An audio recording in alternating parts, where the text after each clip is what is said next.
এর আগের পর্বে আমরা দেখেছি কিভাবে পাগল গদাধর থেকে শ্রী রামকৃষ্ণ পরমহংসদেব হয়ে উঠলেন। মা কালীকে তিনি সাকার ও নিরাকার দুটি রূপেই পেয়েছেন। কিন্তু তার মনে এলো এক অদ্ভুত প্রশ্ন। আচ্ছা, আমি তো মা কালীকে ডেকে ঈশ্বরকে পেলাম, কিন্তু যারা মসজিদে গিয়ে আল্লাহ বলে কাঁদছে, যারা গির্জায় গিয়ে যিশু বলে প্রার্থনা করছে, তারা কি তবে ভুল? তাদের ঈশ্বর কি আলাদা, নাকি সব নদী যেমন সাগরে মিশে সব পথই ওই এক ঈশ্বরের কাছে পৌঁছায়? এই সত্য যাচাই করার জন্য শ্রীরামকৃষ্ণ যা করলেন তা মানব সভ্যতার ইতিহাস আর কেউ করেনি। তিনি ঠিক করলেন তিনি অন্য ধর্মগুলোও পালন করে দেখবেন। প্রথমেই শুরু করলেন ইসলাম ধর্ম সাধনা। দক্ষিণেশ্বরে এলেন সুফি সাধক গোবিন্দ রায়। শ্রী রামকৃষ্ণ তার কাছে দীক্ষা নিলেন। গোবিন্দ রায় ছিলেন একজন সুফি সাধক। জন্মসূত্রে তিনি হিন্দু। পরবর্তীকালে তিনি ইসলাম ধর্ম গ্রহণ করেন ও নাম হয় ওয়াজেদ আলী খান। এরপর ঘটল সেই ঘটনা। যিনি মা কালী ছাড়া কিছু বুঝতেন না, সেই রামকৃষ্ণ মায়ের মন্দিরে যাওয়া বন্ধ করে দিলেন। পড়লেন লুঙ্গি, ঠিক মুসলমানদের মতো দিনে 5 বার নামাজ পড়তে শুরু করলেন।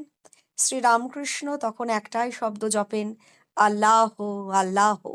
মাত্র 3 দিনের কঠোর সাধনার পর তিনি এক দিব্য দর্শন লাভ করলেন। এক জ্যোতির্ময় মহাপুরুষের দর্শন পেয়ে তার মন ভরে উঠল।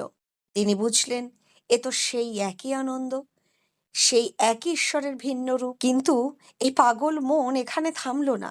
কিছুদিন পর তার চোখ পড়ল একটি ছবির উপর। মা মেরির কোলে বসে আছেন যিশু।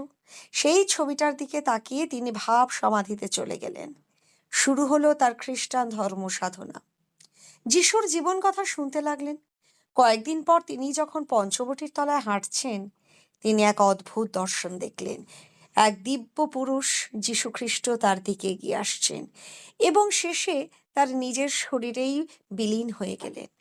শ্রী রামকৃষ্ণ আবার সেই একই সত্য খুঁজে পেলেন। আল্লাহ, যিশু, কালী সব এক জলকে কেউ ওয়াটার বলে, কেউ পানি বলে।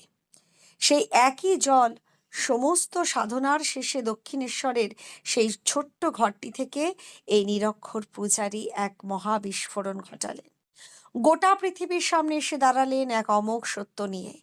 তিনি ঘোষণা করলেন যত মত তত পথ, অর্থাৎ ধর্ম আলাদা হতে পারে, পথ আলাদা হতে পারে, কিন্তু সকলের লক্ষ্য সেই এক ও অদ্বিতীয় ঈশ্বর। কিন্তু প্রশ্ন হলো, এই নিরক্ষর পূজারী যিনি কোনোদিন দক্ষিণেশ্বরের বাইরে গেলেন না, তিনি পৃথিবী কাঁপিয়ে দিলেন কিভাবে? তারই বাণী বিশ্বের কাছে পৌঁছালো কার হাত ধরে? তিনি নিজে তো জাননি। তিনি অপেক্ষা করছিলেন একজনের জন্য। তিনি বীর সন্ন্যাসী স্বামী বিবেকানন্দ।